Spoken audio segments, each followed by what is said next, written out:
The Nintendo Switch launched back in 2017 and is now one of the best-selling consoles of all time. And with that means a huge catalogue of games. But what are my top 5 most played? That's one of the many questions we'll answer today on My Gaming Weekly. Hi everyone, thanks for tuning in. My name is James. This is my weekly vlog on YouTube called My Gaming Weekly. And before we get stuck into the top 5 of Nintendo Switch, we're going to look at the games that I've recently picked up and recently played.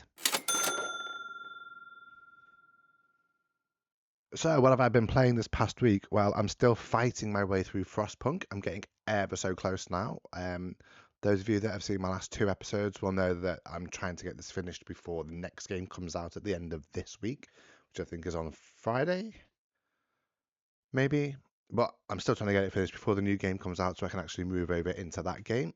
Not having much luck though, but we'll wait and see. Hopefully next week I will have an update for you that I've finished the game. Something else I've been playing this week is GoldenEye on the Nintendo 64 app on the Nintendo Switch. It's an amazing game, no matter how old it is. It's the game came out 27 years ago, and it still stands the test of time today. So it's absolutely amazing game. So what I'm doing is I'm playing a level on Agent mode, which is the easiest mode. And then I'm moving over onto, I think it's Secret Agent, which I think is the next level of difficulty. I'm replaying that level again. And then doing Double O Agent, which is the hard version of, and replaying the same level again. So each level is completed 3 times before I move on to the next level. I've never done it this way before, but I just thought it'd be different and it'd be a bit of a laugh. It is easier on the NSO because you've got that game save reload option, which you don't have on the original N64. Which is a blessing because as the game gets more difficult, I get worse. So it's good to have that ability to be able to just reload from where you were and try again without having to do the whole level again, which is great. Something else that I've been playing this week, but a bit differently, is Super Mario Run on mobile. It's a great way to build up your platinum points for when Nintendo launch exclusive merchandise for free. All you need to do is pay your postage, but you need to use your platinum points to get the items. With a new Zelda game coming up next week, I thought it's a great opportunity for me to get more platinum points into my bank so that I can use them because something's going to get released. You just know it.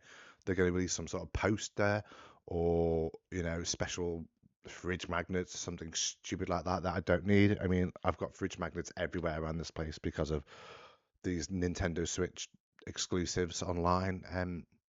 But I just thought it's a great way to get more platinum points to be able to boost my tally so I can buy some more freebies. Postage is only $1.99 and you can add as many things as you want to your basket and just pay that one delivery fee. So it's great for if you're, wanting to buy a game or a t-shirt or things like that on top. So you just pay that one fee. That's great. And of course, the game's fun as well. I'm doing Toad Rally, so I have to beat the score of other people who have already played the level. So it's kind of like online, but it's not. So you just got to beat 3 of them in a week. It resets every Monday, so beat 3 different opponents in a week, and you'll earn platinum points. And play one level in the week as well, and you'll also get platinum points for that. So I think you can get up to about 70 points every week. So it's worth it if you just want to boost your points up for that. So it's been a bit of a quiet one on the pickup front this week. I've only really acquired 2 games. One of them I've already posted on Instagram this past week, and it's based on one of my favorite TV shows from my childhood, which of course is Power Rangers. So this is Power Rangers Super Legends on the PS2. There was I think it was a DS version as well, but it was a completely different game. It's basically just the same name. I haven't yet played it, but the fact that it's got a Mighty Morphin Red Ranger on it shows that I'm going to enjoy it. I'm currently still trying to build up my collection for PS2 games. I only recently purchased one for the first time, and that's my 31st game. So I need to get more games on the go for that one. Do drop a comment below on what games you think I should be collecting for the PS2. Let's try and get that to 100 as quickly as possible, shall we? So the only other game I've picked up recently, which as you can see on the screen behind me, is 2 Point Hospital on the PC. This was in the GOG sale, Good Old Games. Just similar to Steam, but has a lot more of the older games as well. This was basically the base game and all of the download DLC mixed together for under a tenner. So it was a game that I was wanting to buy anyway. It was the cheapest way to buy it. It's a great fun game. It's very reminiscent of the old Theme Hospital from back in the day, but with a little Sega twist. So in there's a couple of like Sonic themed items, like trees or statues. You can get a rug for the floor, which is Sonic themed, which is all part of the Sonic 30th anniversary collection, which is also included. So, yeah, as you can see here, Sega 60th anniversary celebrates 60 years of Sega with arcade classics like Outrun and Periscope. So you can get all those kind of things included in the game, and it was all under a tenner. So I was very pleased with that purchase as well.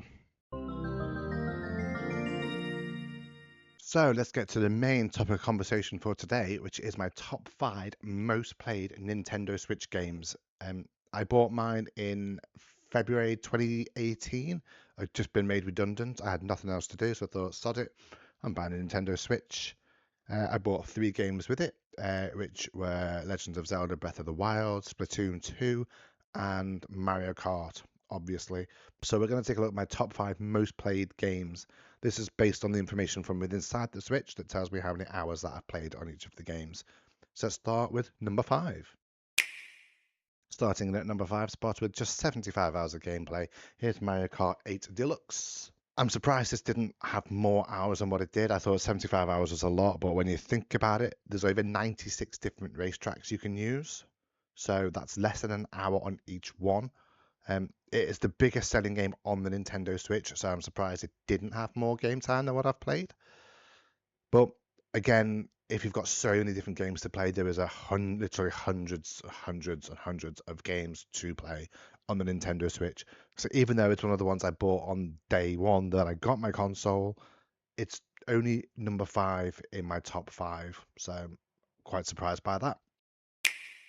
So clocking in at the number 4 spot with 110 hours played is Mario 3D All-Stars. This came out 4 years ago as part of the Mario 35 anniversary celebrations.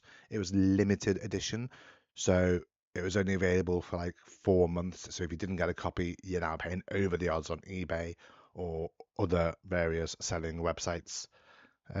So I got mine when it first came out. I absolutely adore it. 110 hours for Mario 64, Mario Sunshine, and Mario Galaxy 1. Of the 3 of them, I would say Mario 64 is my favorite. I think, again, it's the one that I grew up with the most. Sunshine was okay. It was a bit blah. I mean, the music was funky, but it just didn't have that same Mario appeal that Mario 64 did. But 110 hours on Mario 3D All-Stars. So, sliding into the number 3 spot with 135 hours is the Nintendo Switch Online exclusive Tetris 99. We have had so much fun playing this game since it launched. Can't even remember what year. I think it was 2019 or 2020. So much fun playing this game. I've never gotten first place in it. My partner Chris, he's done it once, and since then he's not played it because he's like, yeah, I'm a Tetris genius. I don't need to play. But I'm still trying. I love the fact that every now and again there's a special event to get additional themes. There's a Zelda theme, there's a Mario theme, Splatoon, Donkey Kong, Luigi's Mansion, you name it, there's probably a theme for it out there. So I love those special event weekends where you can add those to it as well. It is the longest standing of the 99 games. We've had 4 so far. We've had Tetris 99, we've had Mario 35, which is technically the same, but it was 35 instead of 99 for the 35th anniversary. We've had Pac-Man 99 and we've got F-Zero 99, which I do enjoy, but I haven't played for a long time, so I need to get back into that. But in at the number 3 spot is Tetris 99 with 135 hours. So moving into the top 2, and at number 2 we have The Legend of Zelda Tears of the Kingdom, which is no surprise to anybody whatsoever that this has clocked in over 140 hours. It was a big game, what can I say? It was fun, it was intense, the return of Ganondorf, it was just excitement all over. It's just pure genius of a game. If you haven't played it yet, please do check it out. I'm not going to say much more about this game because nothing more needs to be said. It is Tears of the Kingdom. Check it out on Nintendo Switch in the number 2 spot at 140 hours plus. And in at the number 1 spot, clocking in way over 140 hours on the Nintendo Switch is, of course, Legend of Zelda Breath of the Wild. This was the launch game for the Nintendo Switch back in 2017. It was one of 3 games that I bought when I first got my console, and it's absolutely amazing the way it redefines 3D Zelda games that we know, just with a more vast open world, allowing you to do more things that aren't quite so linear like they were with Ocarina and Majora and such like games. This game has completely taken what made Zelda brilliant and twisted it and made it better.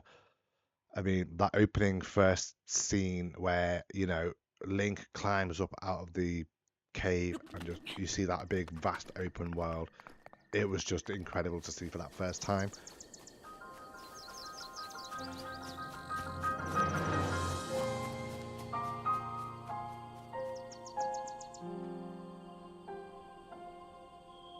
So that is my number 1 game on Nintendo Switch, clocking in over 140 hours plus.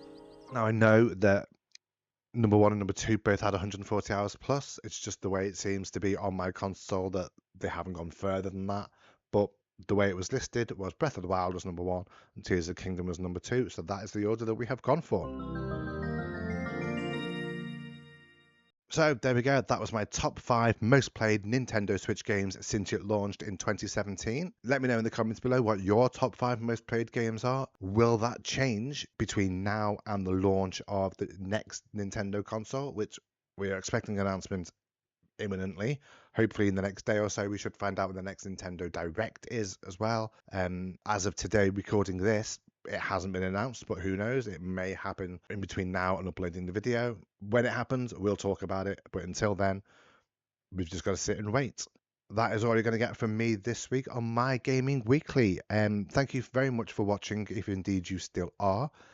Please do give this video a big thumbs up and like, just so that YouTube knows that, people out there do want to see my content, and we'll push it out to more people. As always, please remember to hit that subscription button and hit the notification bell so you can see when next week's vlog arrives as well. But for now, I'm going to say farewell, and I'll see you next time. F9 Gaming UK, where the fun never fades. From old school consoles to the games of today. Join us on this ride to pixels and screen. Our passion for gaming, always supreme.